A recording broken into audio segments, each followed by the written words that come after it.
Britain's Chancellor of the Exchequer, Philip Hammond, arrives at G20 finance ministers and central bank governors' family photo before a plenary session during the IMF World Bank annual meetings in Washington, U.S., October 12, 2017.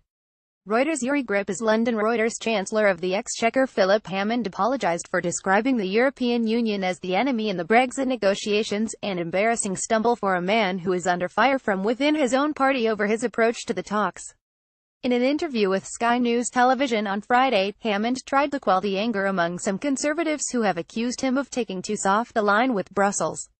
Pro-Brexit newspapers have this week called for him to be sacked. "I understand that passions are high. I understand that people have very strong views about this, but we are all going to the same place. We all have the same agenda," he said in the interview on the sidelines of International Monetary Fund meetings in Washington. "The enemy, the opponents, are out there on the other side of the table. Those are the people that we have to negotiate with. We have to negotiate hard to get the very best deal for Britain," Hammond said. Shortly afterwards, Hammond sought to limit the damage. "In an interview today I was making the point that we are united at home. I regret I used a poor choice of words," he wrote on Twitter. "We will work with our friends and partners in the EU on a mutually beneficial Brexit deal."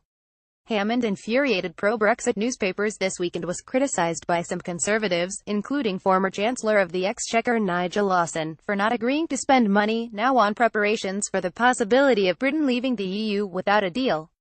Speaking to media in Washington on Friday, Hammond declined to say whether he would vote for Brexit if there were a second referendum.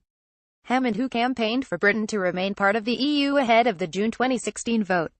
Echoing Prime Minister Theresa May's own reticence on the issue, Hammond declined to say how he would vote if another referendum were held now. "We've had the referendum," he told the BBC. "You know how I voted in it." Earlier this week, May declined to answer a similar question, stoking concerns among Brexit supporters that she is not fully committed to taking Britain out of the EU.